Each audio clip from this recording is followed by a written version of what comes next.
Hello welcome students, আশা করি তোমরা সকলেই খুব ভালো আছো। জ্ঞানজ্যোতি কোচিং সেন্টারের পক্ষ থেকে তোমাদের সবাইকে একবার স্বাগত। তো আমি মীরা ম্যাম, আমি আজ তোমাদের সিলেবাস ভিত্তিক যেই বিষয় নিয়ে আলোচনা করব সেটা হচ্ছে চর্যাপদ ও চর্যাগীতি যে রয়েছে তোমাদের সিলেবাসে, সেখান থেকে তোমাদের কবি যে চাটিল্যপদ আছে যে তার ভবনী গহন গম্ভীরা বেগে বাহি, ঠিক আছে? তো এই পদটা নিয়ে কিন্তু আজকে ক্লাসে তোমাদের সঙ্গে আলোচনা, ঠিক আছে? দেখো আলোচনার বিষয় চলে যাচ্ছে, তাহলে আমি সরাসরি দেখো এখানে বলে দিয়েছে যে চর্যাপদ ও চর্যাগীতির যে কবি চাটিল্যপদ যে রয়েছে তার সেই ওটা নিয়ে আলোচনা করব, ঠিক আছে? দেখো তারপরে দেখো প্রথমে একটু চর্যাপদ সম্পর্কে আমরা জেনে নিই। যেখানে চর্যাপদ যে আছে, এই যে চর্যাপদ, এই চর্যাপদকে কি বলা হয়? বাংলা সাহিত্যের প্রাচীনতম নিদর্শন। এটা কিন্তু তোমরা এক লাইনে তোমাদের মনে রাখার বিষয় এবং তোমাদের মনে রাখতে হবে। বাংলা সাহিত্যের প্রাচীনতম নিদর্শন হচ্ছে এই চর্যাপদ, ঠিক আছে? এবং এটি মূলত বৈধ সহজিয়া সাধকদের সাধন সঙ্গীত। তাহলে এই চর্যাপদ কি? এই চর্যাপদ হচ্ছে বৈধ সহজিয়া সাধকদের সাধন সঙ্গীত হচ্ছে চর্যাপদ, ঠিক আছে? তারপরে যেখানে আবিষ্কারক, এগুলো আমাদেরকে কি, এগুলো গুরুত্বপূর্ণ জায়গাগুলোয় ছোট ছোট করে কিন্তু মনে রাখতে হবে। প্রথমেই বললাম যে বাংলা সাহিত্যের আদিতম নিদর্শন হচ্ছে চর্যাপদ, এবং এই চর্যাপদের যিনি আবিষ্কারক তার নাম হচ্ছে হরপ্রসাদ শাস্ত্রী, যিনি এই চর্যাপদ পুঁথিটি আবিষ্কার করেন। এবং সময়কাল কতটা অবধি আছে দেখে নি।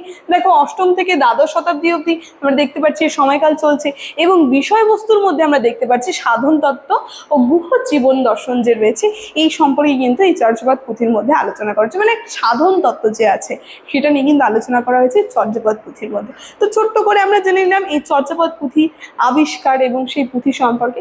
যেখানে একটুক্ষণ আগে বললাম চাটিল্যপদ যে রয়েছে, চাটিল্যপদের থেকে যে ভবনী গহন গম্ভীরা বেগে বাহি, এটা নিয়ে আলোচনা করছি। দেখো পদটা কিন্তু এখানে দেওয়া আছে, সেই পদার্থাংশটা যে আছে দেখো এখানে বলছে ভবনী গহন গম্ভীরা বেগে বাহি ধুয়ান্তে চিখিল মাঝে ন থাহি ধর্মার্থে চাটিল্য সংযমা গাড়ই পারগামী লোভই নিভব তারই, ঠিক আছে?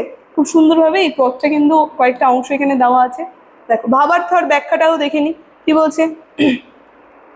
বলছে যে মূল ভাব, এই পথটার মূল ভাব হচ্ছে যে নদী অত্যন্ত গভীর ও বেগমান, এর দুই তীরে কাদা মাঝে কুল নেই, ঠিক আছে? সেই যে পথটার ভাবাংশ, যেখানে বলছে দুই তীরে কি আছে? কাদা আছে, এবং মাঝে কি কোনো কুল নেই।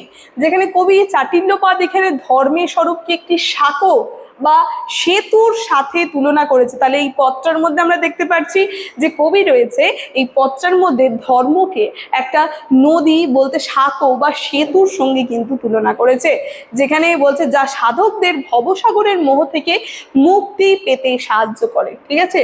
খুব সুন্দরভাবে কিন্তু বলেছে এই পথটার মধ্যে আমরা দেখতে পারবো চর্যাপদে। যেখানে দার্শনিক তাৎপর্য আমরা দেখব, এই যে পথটা যে রয়েছে এর দার্শনিক তাৎপর্য হচ্ছে মোহতরু, যা অদ্বয় টাঙ্গি বা জ্ঞানের অস্ত্র দিয়ে মোহরূপ বৃক্ষকে কি ছেদন করে। তাহলে এটা কি হয়? যে মোহরূপ বৃক্ষ যে রয়েছে সেটাকে কিন্তু ছেদন করে। এবং নির্বাণে বলছে সাঁকো পার হওয়ার অর্থ হচ্ছে নির্বাণ বা মুক্তি লাভ। তো এই নির্বাণ মানে আমরা কিন্তু জানি এই যে নির্বাণ বলতে মুক্তি লাভ। তাহলে এই যে সাঁকো বলছে যে এই সাঁকো পার হওয়া মানে কি? এই জীবন থেকে মুক্তি লাভ করা, যেটাকে আমরা নির্বাণ বলে থাকি। তারপরে কি বলছে? সতর্ক বার্তা। এখানে আমরা দেখতে পাচ্ছি সাধনের পথে কোনো বিচ্যুতি বা ডান বাম না হলে লক্ষ্য স্থির রাখা, ঠিক আছে? মানে এই যে পথটা, এই পথটার মধ্যে একটা সাধন তত্ত্ব নিয়ে আলোচনা করেছে, যেখানে যে জ্ঞানের অস্ত্র দিয়ে এই যে মোহরূপ বৃক্ষ সেটাকে ছেদন করে তারপরে কি মুক্তি লাভ কি করে পাওয়া যাবে, ঠিক আছে? এবং সাধক যে রয়েছে তাদের যে আর কি সতর্ক বার্তা, সে চারটা লাইনে যে পদের যে চারটা লাইন ছিল সেখানে কিন্তু আমরা দেখেছি তার ভাবার্থই কিন্তু এখানে বলে দিয়েছে, ঠিক আছে? তাহলে চাটিল্যপদ যে রয়েছে এই নিয়ে এই টপিকটায় আলোচনা কিন্তু আমার এতটাই ছিল। আলোচনার বিষয় শেষ করার আগে খুবই একটা গুরুত্বপূর্ণ ইনফরমেশন তোমাদেরকে দিয়ে যাই। দেখো তোমরা স্ক্রিনে দুটো নাম্বার দেখতে পাচ্ছ, এই নাম্বার দুটি হচ্ছে আমাদের Gyanjyoti coaching centre official helpline number. যে কোনো একটি নাম্বারের মধ্যে কল করে নিয়ে কিন্তু তোমরা আমাদের সঙ্গে সরাসরি যোগাযোগ করে নিতে পারবে। তাহলে আজকের আলোচনার বিষয় আমি এখানেই শেষ করছি। ভিডিওটি শুধু থেকে শেষ অবধি দেখার জন্য থ্যাংক ইউ।